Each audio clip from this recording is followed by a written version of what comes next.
Number 1. Prototaxites.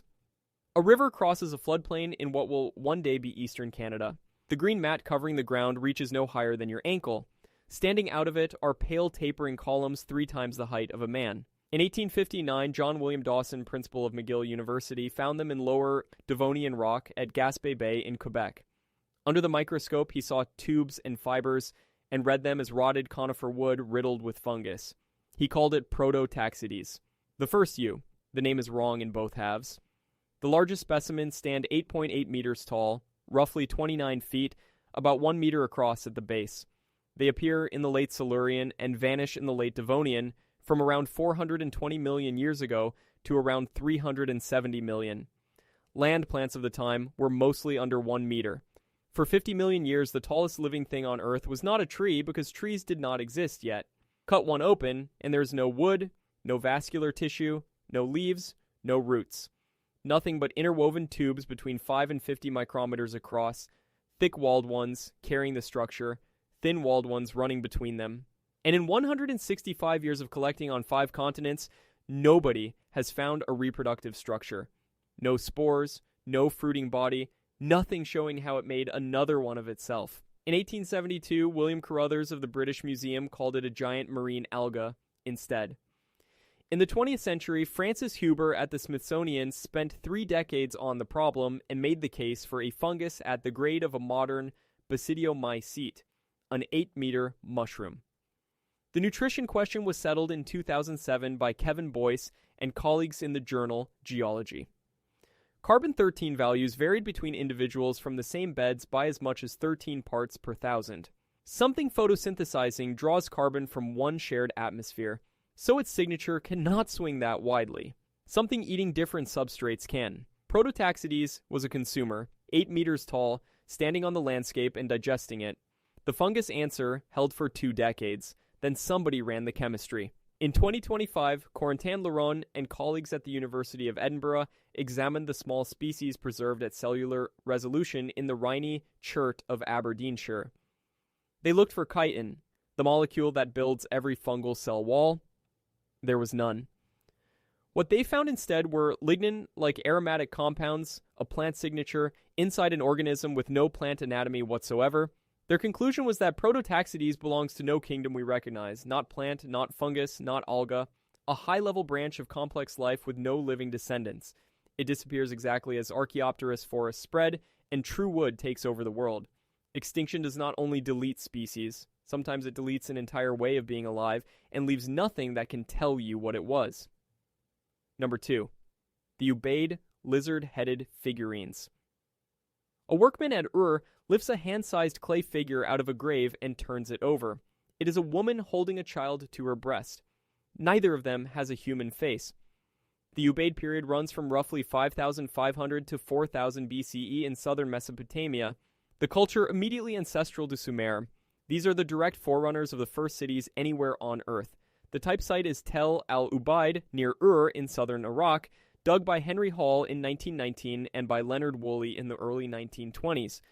The form is consistent: a standing human body, an elongated head with a narrow tapering snout, large slit eyes applied as separate pieces of clay, usually described as coffee beans. They stand 12 to 14 centimeters tall, made of river clay and frequently painted with a dark pigment based on bitumen. The technical literature calls them ophidian, or simply lizard-headed. The hedging in that name is an accurate summary of where the argument stands. The first reading, argued by Joan Oates of Cambridge, is that these are not reptiles at all. They are an extreme stylistic convention for a human face, and we are reading a snout into what a Ubaid potter understood as a nose. The problem with that is straightforward. Ubaid potters made fully naturalistic animal figurines. They could render a recognizable creature when they wanted one. So the snout is not a limit of skill. It is a choice. The second reading takes them as deities or intermediary beings, a category deliberately made neither human nor animal. The third reads them as depictions of artificial cranial deformation. Head binding was practiced in the region, and it does produce an elongated skull. It does not produce a snout. The find contexts do not help. These come out of graves and out of ordinary houses, which undercuts any purely funerary explanation. Some have a hole bored through the crown of the head, possibly for an attachment now lost, but the Ubaid had no writing. Cuneiform is roughly 1,500 years away. Every interpretation on record is inference from the objects themselves, and after a century of excavation, none has become consensus. These are the people who invented the city, and the one image they left of themselves is one nobody can read.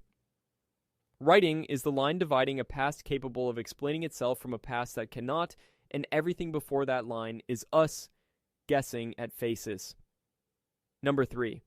Karahan, Tepe, and the Taş Tepeler. A chamber has been cut down into orange bedrock in the Tiktek Mountains of southeastern Turkey. 11 stone pillars stand in the floor. Set into the wall behind them, a carved human head projects horizontally out of the rock on a long neck, facing them.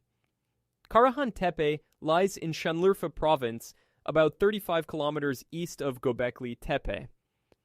Nobody excavated it until 2019 in work led by Necmi Karul of Istanbul University under a project called Taş Tepeler, meaning stone hills, covering roughly 12 related sites. The dating places the complex in the pre-pottery Neolithic, roughly 9,500 to 8,000 BCE. Translate that into a scale you can hold. The Great Pyramid was built around 2,500 BCE. These chambers are further before the pyramid than the pyramid is before us. Roughly twice over, before pottery, before metal, before writing, before farming. The 11 pillars are the detail that matters most. They are phallic in form, and they were not quarried elsewhere and raised here. They were carved in place, out of the living bedrock floor, which means the builders removed everything around them and left the pillars standing. The architecture is subtractive. There are no masonry courses to read a construction sequence from, because nothing was ever stacked. The carved head is in high relief, with an unnaturally elongated neck and a snake-like element running behind it. An adjoining circular structure holds a bench and a basin, both cut from bedrock. At the related site of Seyburs, Ilham Özdoğan published a relief panel in the journal Antiquity in 2022. It shows a man gripping his phallus, flanked by 2 leopards, and beside him a second figure holding a rattle and facing a bull. It has been described as the earliest known narrative scene anywhere.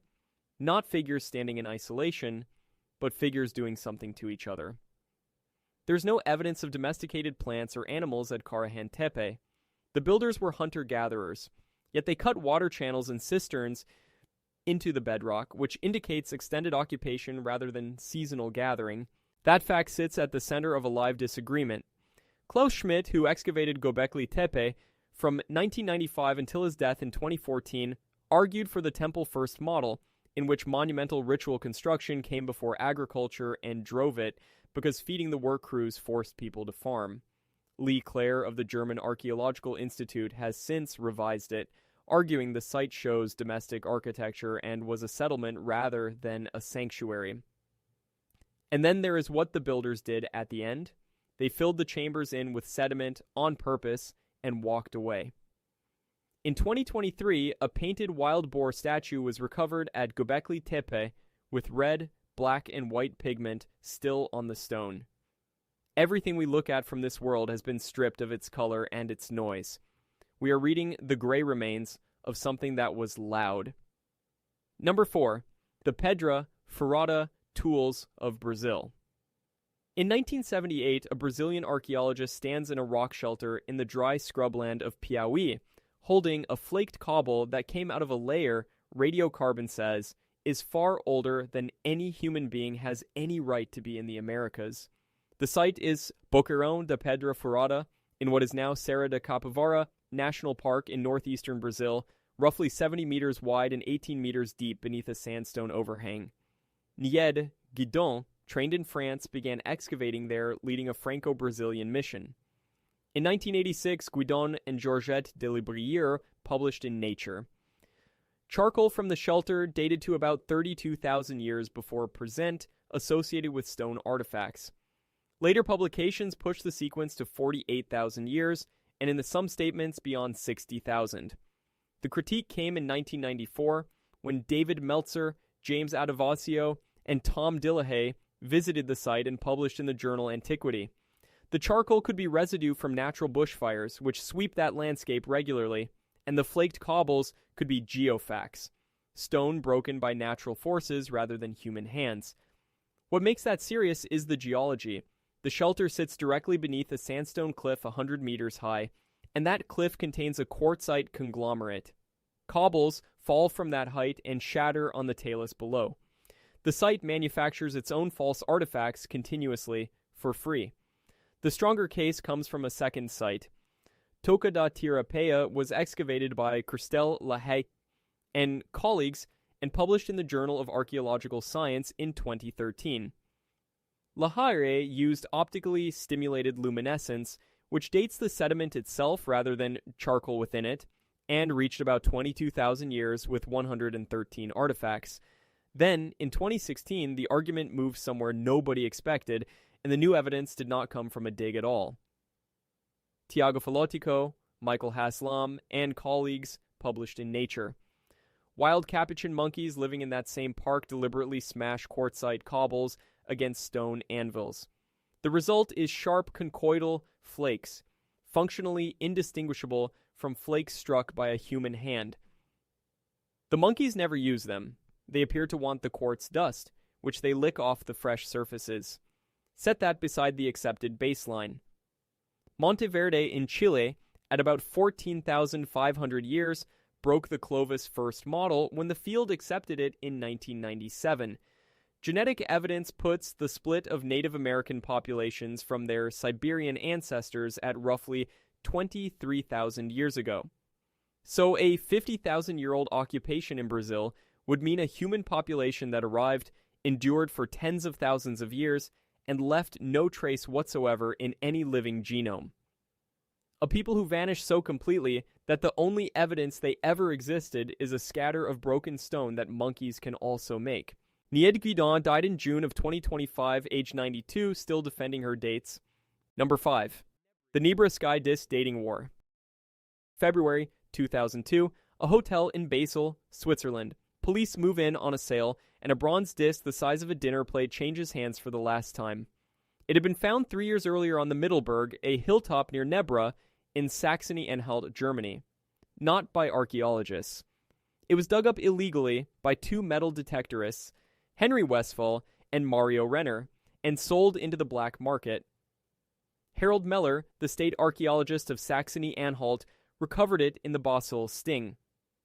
The object is bronze, 32 centimeters across, weighing roughly 2.2 kilograms. Inlaid into it in gold are a full disc, a crescent, 32 scattered dots, a distinct cluster of 7, and a curved arc along one edge. A second arc is missing, and only its rivet holes remain. The cluster of 7 is almost universally taken to be the Pleiades, but the arcs are the part that turns an ornament into an instrument. Each rim arc spans 82 degrees. That is the exact angular distance between the point where the sun sets at the summer solstice and the point where it sets at the winter solstice, measured from Nebra's latitude. The arcs are not decoration. They are a measurement of a specific horizon taken by someone who stood on that hill and watched the sun for a full year. The disc was buried with 2 bronze swords, 2 hatchets, a chisel, and fragments of spiral arm rings. The conventional date is around 1600 BCE, early Bronze Age, Unyatitz culture. But notice how that date was established. It comes from typological dating of the swords and hatchets, not from the disc. The whole chronology hangs on the claim that the disc was buried with them, and in 2020, archaeologists went after exactly that joint. Rupert Gebhard of the Munich Prehistoric Collection and Rüdiger Krause of Frankfurt published in Archäologische Informationen. Their case was that the disc is Iron Age, roughly 1,000 years younger than claimed, and was never part of that hoard. Their reasoning is uncomfortable and hard to dismiss. The entire account of the find spot originates with 2 convicted looters, and there is no archaeological record of the deposit because no archaeologist saw it. Meller and Pernica responded in the same journal. And a 2021 paper in the Journal of Archaeological Science reaffirmed the Bronze Age attribution on metallurgical grounds. A third position holds the disc was made in the Bronze Age but stayed in use for centuries afterwards, which would make both camps partly right.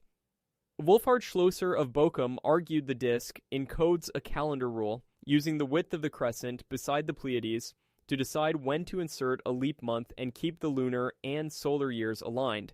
That is the same problem our calendar still solves with leap days. A farming society 3,500 years ago worked it out, wrote it in gold, and buried it on a hill.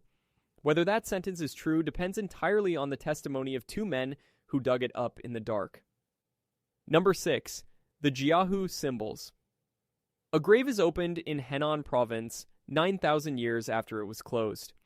Beside the body lie paired tortoise shells filled with pebbles, a flute cut from the wing bone of a crane, and a shell with a mark scratched into it that looks unmistakably like an eye. Jiahu sits in Buyang County, on the floodplain of the Huai River system in central China. The major excavations ran from 1983 to 1987, with further work in 2001 led by Zhang Zhuzhong of the University of Science and Technology of China. The occupation dates from roughly 7,000 to 5,700 BCE, and 349 burials were opened. Around 17 incised marks have been recovered, cut into tortoise plastrons, bone implements, and stone. One shell carries a mark closely resembling the later oracle bone character for eye. The finding was published in the journal Antiquity in 2003 by Li Shuiqin, Garman Harbottle of Brookhaven National Laboratory, Zhang Zhuzhong, and Wang Chengsui. The problem is chronological, and it is enormous. Confirmed Chinese writing appears around 1200 BCE on oracle bones. That leaves a gap of more than 5,000 years with almost nothing in between to connect the two. Most specialists, David Cately among them, decline to call the Jiahu marks writing at all, classifying them as signs, ownership marks, or numerals. The strongest technical objection is precise. No sign has ever been found in sequence with another sign. Without repeated combinations, there is no observable syntax. And without syntax, there is no way to demonstrate anything is encoding language rather than simply marking an object. A second position holds they are genuine precursors that fed into the later tradition without being writing themselves. A third treats the resemblance to oracle bone characters as coincidence, since simple shapes recur independently everywhere. 33 bone flutes were recovered, made from the wing bones of the red-crowned crane. The best preserved has 7 finger holes, survives intact, and is still playable. Acoustic analysis shows the instruments produce a scale approaching a heptatonic system, and one flute carries the detail that settles what kind of people these were. Beside one of its main holes, someone drilled a small correction hole to adjust the pitch. A maker held that flute up, played it, heard a note that was wrong, and fixed it. 9,000 years ago. Patrick McGovern of the University of Pennsylvania analyzed residues from Jiahu pottery and published in the Proceedings of the National Academy of Sciences in 2004. The vessels held a fermented drink of rice, honey, and a fruit, likely hawthorn or grape. It is the earliest chemically confirmed alcohol anywhere on Earth. These were people who could tune an instrument, brew a drink, and bury their dead with rattles. They were plainly capable of inventing writing, and the same unresolved argument attaches to the Vinci signs in southeastern Europe and to the Indus Valley script in South Asia. 3 separate sign systems on 3 continents, and not one of them can be read. Number 7. The Carolina Bays. Fly over the Carolinas at 10,000 feet and the ground below is covered in ovals. Hundreds of them, then thousands, each tilted at the same angle, as though something enormous struck the coast on the diagonal and left the marks behind. The bays are shallow elliptical depressions scattered across the Atlantic coastal plain from northern Florida up to New Jersey, at their densest in the Carolinas. Estimates run from about 500,000 to over 1 million, depending on how small a feature you are willing to count. They were effectively invisible from the ground. Nobody understood there was a population of them until aerial photography became routine in the 1930s, and the first published theory from Melton and Schriever in 1933 proposed a meteor shower. Here's the fact that makes them a genuine problem. Every bay's long axis trends northwest to southeast, not most of them. The uniformity holds across hundreds of kilometers of coastline. They range from about 50 meters to over 10 kilometers along the long axis. Each carries a raised sand rim, consistently thickest on the southeastern margin. They are 1 to 15 meters deep, which makes them dish-shaped rather than crater-shaped. Comparable oriented depressions exist in the Nebraska rainwater basins and across Arctic Alaska. That is a significant clue because Alaska has periglacial conditions and no relevant impact history. The decisive test came from optically stimulated luminescence dating, carried out by Ivester, Brooks, and Taylor. The technique dates when quartz grains were last exposed to sunlight, so it dates the rim itself. The result was that bay rims formed and reformed repeatedly, across a span running from roughly 100,000 years ago down to about 12,000 years ago. The bays are not all the same age, they are not one event. That finding should have ended the impact reading. It did not. The Younger Dryas impact hypothesis, advanced by Firestone and colleagues in 2007, revived an impact origin for the whole landscape. The physical objection is flat. No shocked quartz has been found in any bay rim. No meteoritic metal. No ejecta layer. And the bays overlap one another, with younger examples cutting cleanly through the rims of older ones, which is impossible if they formed simultaneously. The mainstream explanation is periglacial. Thermokarst ponds, elongated by wind-driven circulation under Pleistocene climate, a process Raymond Kaczorowski modeled in 1977 on modern-oriented lakes. The supporting evidence is strong because the bays occur only on unconsolidated sandy sediments and never on rock, which points hard at a surface process controlled by substrate. But no published wind model reproduces the uniformity of orientation actually observed. 500,000 landforms in one of the most heavily surveyed landscapes on Earth, visible from every passenger aircraft crossing the eastern seaboard. And there is still no agreed explanation for why they all point the same way. Number 8. The Barabar Caves.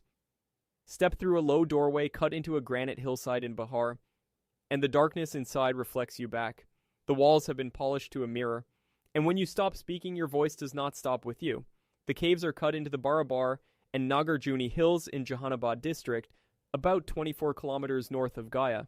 Barabar Hill holds 4 chambers named Lomas Rishi, Sudama, Karan Chaupar, and Visvakarma. Nagarjuni holds 3 more. The dating is not in dispute. They are Mauryan, 3rd century BC. Sudame and Karan Chaupar carry dedicatory inscriptions naming Ashoka in his 12th regnal year around 250 BCE, and the Nagarjuni caves were dedicated by Dasharatha Maurya, Ashoka's grandson. All 7 were given to the Ajvikas, an order founded by Makali Gosela, and a direct rival to early Buddhism and Jainism. Their doctrine was niyati, absolute determinism, under which no action alters fate. Everything that will happen is already fixed and effort changes nothing. The sect died out completely and left no surviving scripture. These rooms are effectively the only monument it has. The rock is Precambrian granite, an interlocked mass of quartz, feldspar, and mica, one of the hardest materials worked anywhere in the ancient world. The interiors are finished to a mirror polish that reflects light and images. It is known as the Mauryan polish, and the same effect appears on Ashoka's famous pillars, but those pillars are Chunor sandstone, which is far softer. Applying that finish to granite is a completely different order of problem. Sudama is a rectangular antechamber leading into a circular chamber with a domed roof, roughly 6.1 by 5.9 meters. That chamber behaves as an acoustic resonator. A spoken word or a sustained chant produces reverberation that does not decay the way it would in an ordinary room, and whether that was designed or is an accident of the geometry has never been settled. The polish raises the harder question. It was applied to interiors that received almost no light, which removes the obvious explanation that it was for display. Nobody could see it. How it was achieved is genuinely unknown. Prolonged rubbing with abrasive slurries and quartz sand is the standard proposal, and it may well be right, but no documented method reproduces that finish at that quality across that surface area. And modern stoneworkers have not replicated it on granite at comparable scale. A second view holds the technique was simply lost with the Mauryan workshops. A third suggests the polish was ritual rather than aesthetic, a way of making stone behave like water. E.M. Forster made them the Barabar Caves of a passage to India in 1924, and built the whole novel around that echo, and the chambers contain almost no occupation debris, an empire's hardest engineering executed for a philosophy that no longer exists and then barely used. Number 9. The Great Serpent Mound. A quarter-mile snake of piled earth winds along a ridge in southern Ohio, jaws open around an oval. On the longest evening of the year, the sun sets directly down the line of its head. The mound sits on a plateau above Ohio Brush Creek in Adams County. It runs 411 meters, about 1,348 feet, standing roughly 1.2 meters high. The form is a coiled tail, 7 winding curves along the body, and open jaws surrounding an oval feature. Ephraim Squire and Edwin Davis surveyed it in 1846 and published it in 1848 in Ancient Monuments of the Mississippi Valley, the first volume the Smithsonian Institution ever issued. Frederick Ward Putnam of Harvard's Peabody Museum excavated between 1887 and 1889 and arranged the purchase of the land to stop it being plowed away. Putnam assigned the mound to the Adena culture, roughly 800 BCE to 100 CE, on the basis of nearby Adena burial mounds. That attribution held for a century. Then, a single radiocarbon result moved the monument forward by more than 1,000 years. In 1991, Robert Fletcher and Bradley Lepper dated charcoal from within the mound to about 1070 CE and reassigned it to the Fort Ancient culture. That date is suggestive in its own right. The Crab Nebula supernova was visible in 1054, bright enough to be seen in daylight, and Halley's Comet appeared in 1066. Both have been proposed as the event that prompted construction. Then, in 2014, William Romaine and colleagues published new radiocarbon results of about 300 BCE, restoring the Adena attribution. Lepper's response was that those samples came from disturbed contexts, or from the pre-mound ground surface rather than the construction fill. That is where it stands. Both datesets come from the same monument. Both teams stand behind their sampling. The disagreement is not about whether radiocarbon works, it is about what exactly each team dated. A compounding problem sits underneath it. Putnam rebuilt sections of the mound during his own excavation, contaminating the stratigraphy every later team has had to sample. And there are no burials and no artifacts within the Serpent itself. It is not a burial mound, which removes the usual dating leverage entirely. Nearby Adena conical mounds do contain burials, and a Fort Ancient village site sits adjacent, which is exactly why both attributions remain arguable. The head aligns to sunset at the summer solstice, and Clark and Marjorie Hardman argued in 1987 that the coils align to the winter solstice sunrise and to the equinoxes, making the whole figure a calendrical instrument laid out in earth. The oval in the jaws has been read as an egg, as the sun, as a frog being swallowed, and as the serpent's own eye. The horned serpent runs through later Eastern Woodlands cosmology under names including Mishibiju and Uktani, a being of the underworld and of water. It is one of the most photographed monuments in North America, and we cannot say who built it or when. Number 10. The Olmec Colossal Heads. A 50-ton block of basalt leaves a quarry in the mountains of Veracruz and begins moving across 100 kilometers of swamp and river toward a settlement that has no wheels and no draft animals. 17 colossal heads have been confirmed, 10 from San Lorenzo, 4 from La Venta, 2 from Tres Zapotes, and 1 from Rancho La Cubata. They date to roughly 1200 to 900 BCE, the San Lorenzo phase of the early formative period. Matthew Sterling of the Smithsonian excavated Tres Zapotes in 1938 and San Lorenzo in 1946, and his work established that the Olmec preceded the Maya rather than following them, reversing the accepted sequence of Mesoamerican history. They range from 1.47 meters for a Liventa Monument 2 up to 3.4 meters for the Rancho La Cubata head. Weights run from about 6 tons to 50 tons, and San Lorenzo Colossal Head 1 weighs roughly 25 tons. The stone is basalt from Cerro Sindipec in the Tuxtla Mountains, and transport distances run from 60 to 150 kilometers across swamp, floodplain, and river. Hold the constraint in mind.